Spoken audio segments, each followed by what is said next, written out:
Optimal Health Community Time. Let's talk.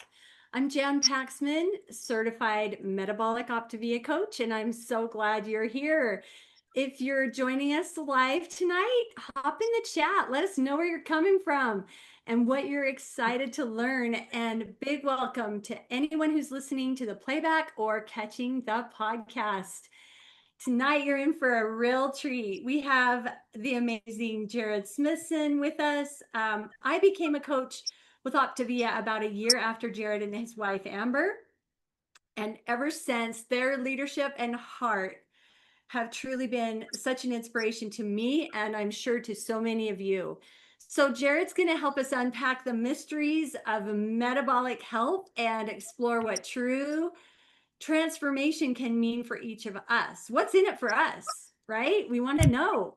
And if you know Jared, you know he's going to be bringing the stats, the insights, and the quotable quotes. So you might want to have a pen handy too. So settle in, stay engaged, and get ready. Not only we get to hear from Jared, but also he has a really special guest he's going to introduce a little bit later on. So Jared, take the mic. It's all yours. Thank you, Jan. Yeah, metabolic health has been my passion for nearly 2 decades. And I might disappoint some of you. I'm not going to get super into stats tonight. I'm gonna kind of go back to the beginning. But when I started my health journey 17 years ago, it was actually about 5 years before that. Because my dad passed away at age 58, and that is 7 years older than I am right now. And it was way too early. I'm 51 years old, and I still wish I had my dad around to have conversations and learn from my greatest mentor in life.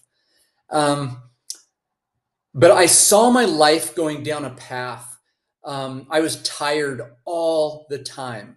I was exhausted. When I came home from work, my two boys, my little girl, she was only 1 year old at the time, but my two boys were 5 and 7. And the first thing they would say to me when I came through the door was, "Dad, chase us." And I'm like, are they little dogs or something like that? They just love to be chased. And I would chase them up the stairs or chase them out the back door. And within a few steps, I was exhausted, and I would just lay on the ground, and it would turn into a wrestling match because I was so exhausted that I didn't want to keep chasing them around. So I made the determination that I was going to change my life because I wanted to grow up. I was only 35 years old at the time, and I wanted to grow up with my kids and continue to be able to play with them, and not just play like run around the yard or something like that. I wanted to be able to participate with them in the things that I loved if they wanted to learn those things. And so even a few months ago, I was able to compete in a huge two-man volleyball tournament with my 22-year-old son, where the average age was his age. And I was able to compete at the highest level with my son.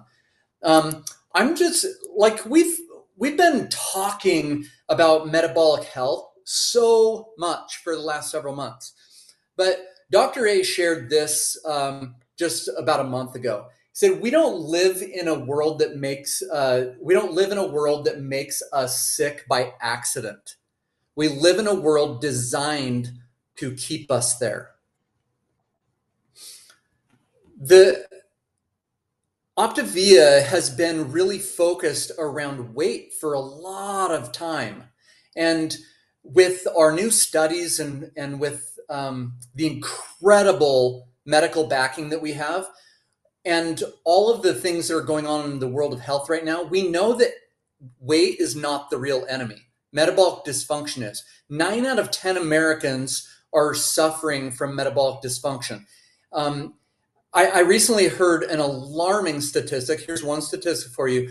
Over 40% of kids, this is ages 2 through 19, over 40% are suffering from chronic illness as a result of metabolic dysfunction.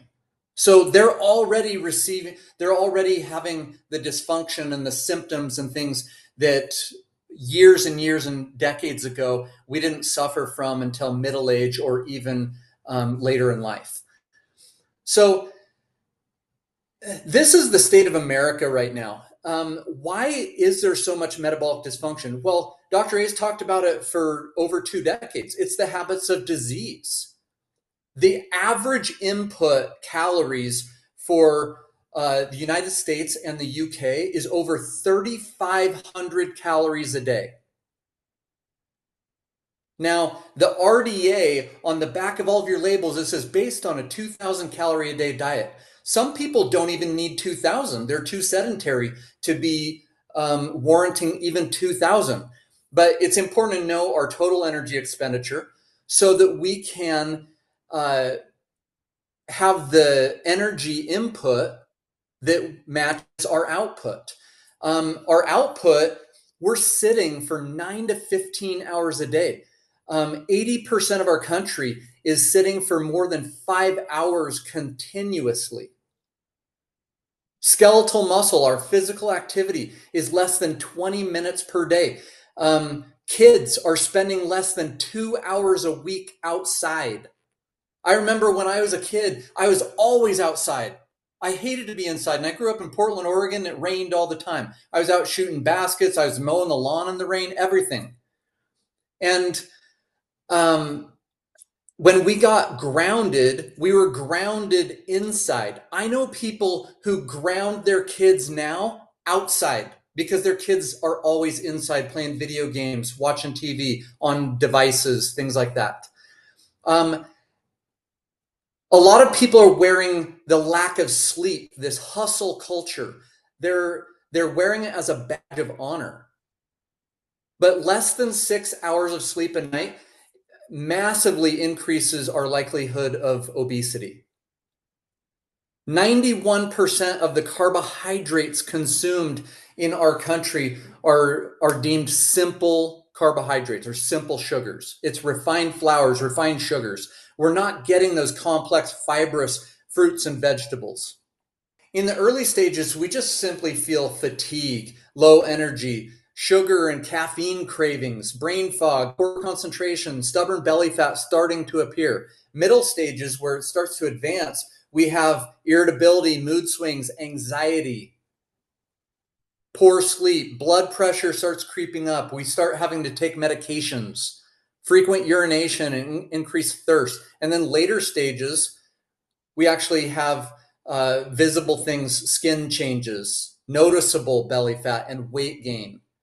More intense fatigue, energy crashes, where we're requiring ourselves to take naps in the afternoon or multiple naps, perhaps. Labs are rising glucose levels, triglycerides, A1Cs, things like that. So you look in there and you think back to the over 40% of kids have chronic illness. I see kids experiencing all of these things. So we know in Optavia that we clinically, scientifically have an answer to reverse metabolic dysfunction, starting with our Metabolic Advantage 5-in-1 active plans. We're targeting visceral fat, getting rid of the noise, the metabolic noise inside that's creating dysfunction across our entire system. We have the habits of health system. The habits of health is what brought Amber and me into Optavia. We resisted Optavia for a year and a half until Amber's mom brought us the habits of health in late 2008. And we consumed that book in less than a week over the holidays. And we had a little bit of extra time and we fell in love with Dr. A's mission and his natural approach to creating healthy habits. Coach and community, everybody needs support. If you don't think that you need support, you're like, oh, I got this on my own. I would challenge your ego, and you probably need the support more than someone who says, no, I need support. So clinically, we know that clients on the 5-in-1 plan, lose 10 times more weight with the assistance of a coach, 17 times more fat loss, and 98% lean body mass preservation. I don't know if any of you guys are familiar with Peter Attia, who wrote the book Outlive. Well, just a spoiler, Dr. A wrote this book 20 years ago. And Peter Attia, he ran a large practice, and I recently heard him say in their practice, when they were working with someone in a weight loss phase, that they were aiming for no more than 20% of the total weight loss being muscle loss. They really tried to keep it in 12 to 15. Look at our numbers compared to one of the top clinics in the country. 98% lean body preservation. That is an incredible statistic that nobody in this world can match. So where I want to go with this discussion tonight is we have the what and we have the how. But have we made a fundamental choice? This is one of the things that was in the Habits of Health that changed our perspective on health. Because so many people, especially in the next 30, 60, 90 days, over 60% of our country has as one of their top 3 resolutions every single year to get healthier, including weight loss, including what we're talking about with overall metabolic health, becoming more fit, gaining more muscle, increasing our metabolism. But these people they go straight to strategy. They go straight to, how am I going to do it? What program am I going to do? What foods am I going to eat? Whereas they are not asking themselves the most important question, why do I want this? What is my purpose behind creating the healthiest version of myself? And over time, in the process of development, we start with choices. And we make those choices day after day. And when we make choices long enough, they become habits. And we're creating habits of health. But habits is in the developmental process is not even the end. The next thing after habits is practice.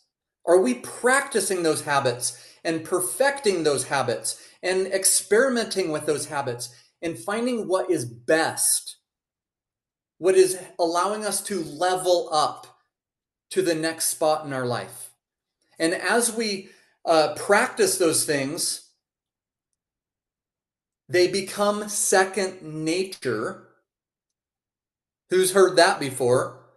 That Optavia's slogan is making healthy habits second nature, right? And even beyond that, it goes to who. After we do it for so long, it simply becomes who we are. So are we creating a new identity of health? Or are we just going straight to a strategy and saying, how am I going to do this?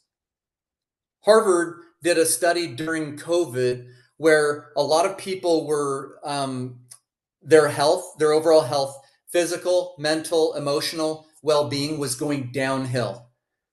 So they sent out a fairly simple survey. I mean, it wasn't as simple as I might make it sound, but there's a lot of different choices, but all of the choices, what they wanted to find out is why people made change. And there was about 50 overall responses that people could make, but those 50 responses were divided into 2 categories. One was dissatisfaction, and the other was vision. 92% of people who responded, and it was over 50,000 respondents, 92% indicated that they made changes in their life based on dissatisfaction. Now, dissatisfaction is a great place to start because there is a seed of vision there. I don't like this. I don't prefer this in my life. So, what is it that I actually want? What do I want to create? And unless we flip from just focusing on the dissatisfaction to the vision, those choices and those habits are fairly short lived. And that's what Harvard's study showed, that people that base their change on dissatisfaction, that it was roughly about 2 years. And we see that in the number of people, in the percentages of people who regain weight, who return to old habits. Whereas the people who had a vision of what they wanted to create, they were engaged daily in the creation of an identity that supported that. So I want to bring on a good friend of mine, Laurie Warren, who's been a coach with us for a lot of years. And she has inspired me for a lot of years. But she's inspired me so much more in the last few months. So, Laurie, I want you to start by just kind of sharing where you were mentally, physically, when you first started your journey with Optavia. Oh, Jared, thank you for inviting me to be here. And that takes me back 9 years. I can't believe it's been that long ago. But I just to kind of back up, I was that cardio queen at the gym. I was in the step aerobics classes and the insanity classes, all the things. And really, have you seen those people at the gym that do the same classes over and over and they just don't change? Like they look exactly the same 5 years, 10 years, 20, 30 years later. That was me, and just so frustrated because I would look at what other people ate and what they were doing. And I thought, oh, if I ate that much, like I would be as big as a house, and it really led to a lot of frustration that what I was doing wasn't working. I felt broken. I felt like something was wrong with me. And I just wanted to give up. But about 9 years ago, I saw some friends who were having a lot of success, and I asked questions around. I was like, thought that was really weird, whatever that was they were doing. But I finally decided to talk to their coach, and she talked about things that I had never really understood before, like how to keep your blood sugar steady and how to eat smaller meals more often, all of those things. And so I decided kind of skeptically to try it. And what I found was for the first time ever, like something worked and I felt empowered. I felt in control and I felt so physically good. And I ended up losing 30 pounds in about 3 months. And I was just so inspired by everything that happened. I decided to step in and start coaching other people. So I've been doing that for about 9 years. And it's really been a lot of fun. And I've just learned so much along the way. So I remember that 9 years ago, and Amber and I were like, "Whoa, who is this lady?" Like she has incredible energy. What other changes with along with the 30 pounds? What else did you experience Mm. physically, emotionally, as a result of that transformation?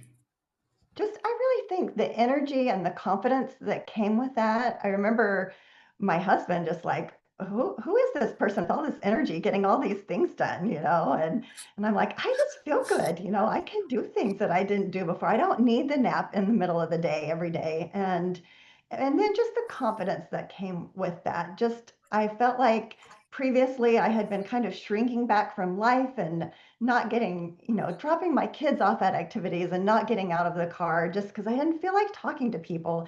And that was one of the biggest changes was like, I just wanted to talk to people and share with them and just, really practice being a light in the world. And so that was a big change.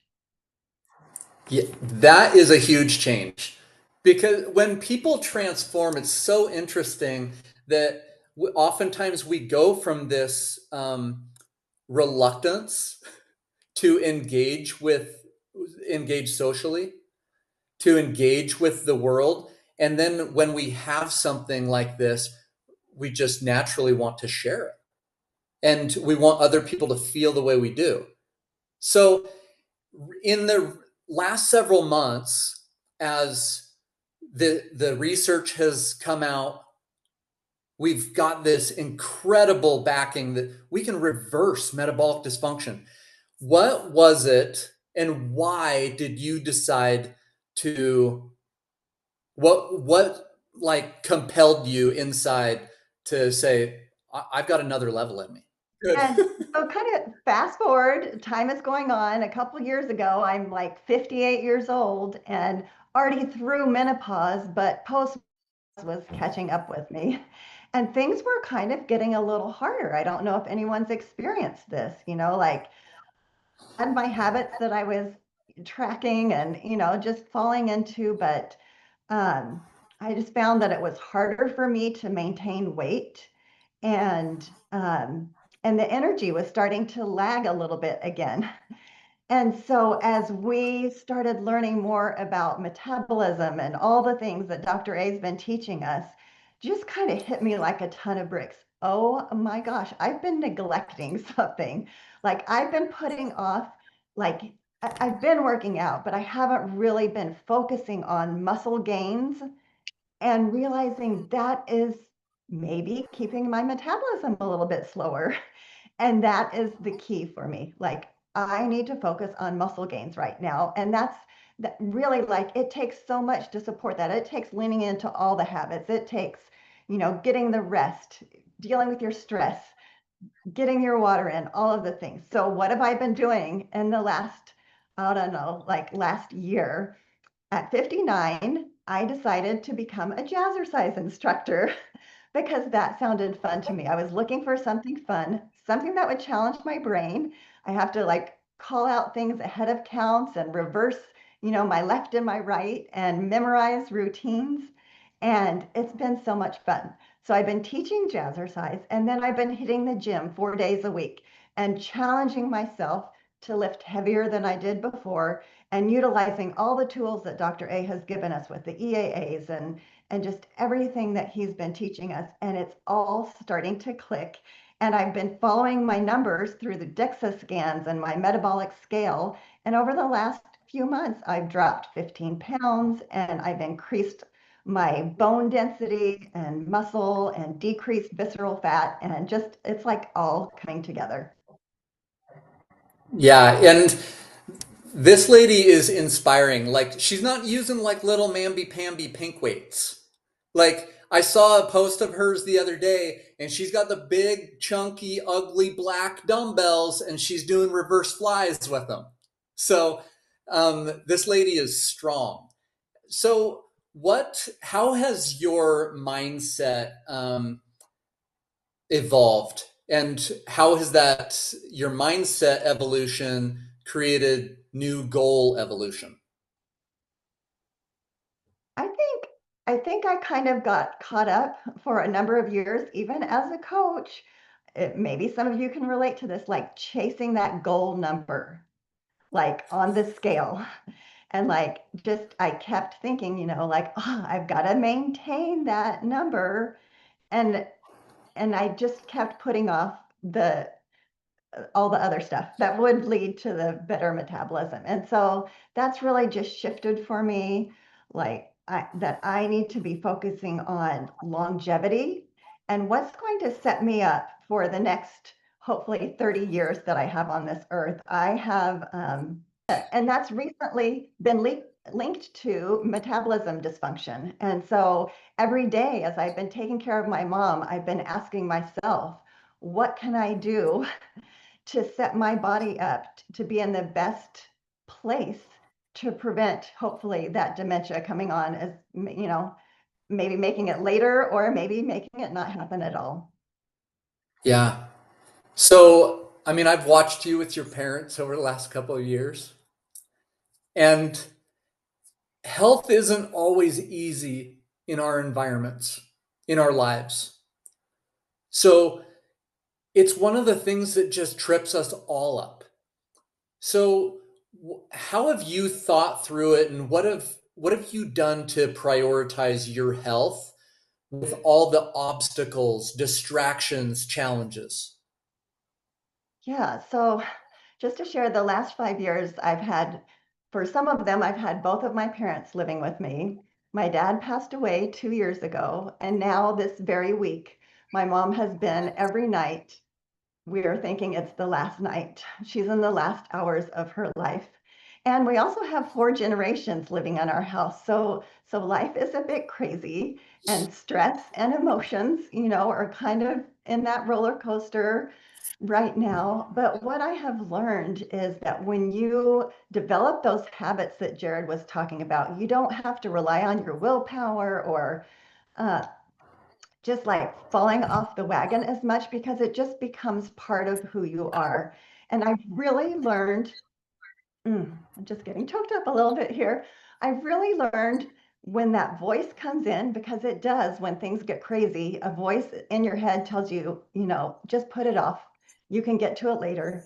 You can't deal with that right now. I've started flipping that script into no. These are the very things that are going to help me get through this situation. And I need to take care of my body and my mind so that I can better help those around me. Oh, you choke me up all the time, Laurie. Thank you so much for spending time with us. In conclusion, I want to share like an inspiring story that I learned a lot of years ago, a decade or so ago, um, when Kobe Bryant was in the NBA, and he was considered by most the best player in the world at the time. There was a LA Lakers beat writer, a new writer that came into the gym, and he just watched Kobe be the first one in the gym, the last one to leave, and he just observed him for like a month. Mostly, he observed him and didn't approach him because he was so intimidated by him. But after about a month, Kobe approached him and said, "Hey, do you want to ask some questions? Uh, I'll give you an interview. We can sit down and chat." And he ended up sitting down and chatting for a couple of hours with him. But one of the questions that this beat writer asked him was, "I come in and into the gym and I see you, the first one in the gym, the last one leaving. And he's like, I have a third grade son that's playing like little league junior Laker basketball and stuff. And when I come into the gym and you're working by yourself, you're practicing the same footwork and dribbling drills and things that he does as a third grader. Kobe, why are you wasting your time with all of this stuff? You're the best player in the world." And Kobe's response said, "That's why I'm the best player in the world. Because I work on the fundamentals over and over and over, and I can do them in my sleep." What are those fundamentals? They're the habits of health. They're waking up and eating breakfast within an hour of waking, eating every 2 to 3 hours, carb protein balancing, using our fuelings and all of our incredible active products as tools to help assist us in this journey. It's moving our bodies every single day and trying to get stronger. It's sleeping. It's having good uh, socialization with friends and family and encouraging others with the things that we've been blessed with. So I want to thank Laurie. I want to thank Jan and the crew for inviting us to be on tonight. Thanks everybody for being with us. Really, really dig in and know why you want to be healthy, whether it's for your family, for loved ones, whatever it is, because that will drive you to the success that you want. Wow, Jared, thank you so much. And Laurie, oh my goodness, our hearts are with you. You both are such great examples of the consistency of using the tools in real life and becoming a person that identifies as a healthy person, right? That's what it's all about. We're no longer on or off or doing something, that we can't sustain. We become it. So you guys both have taught as well tonight. Thank you so much. All right, everybody. Well, tonight has been amazing. I just want to make sure you're remembering tomorrow, the first Tuesday of every month, we get to hear from Dr. A himself at noon Eastern. Do not miss it. Conscious Leaders Forum. It is amazing every time. So please set your timers, join in. It's going to be fantastic. And also, we have a big treat for you next week. Oh my goodness.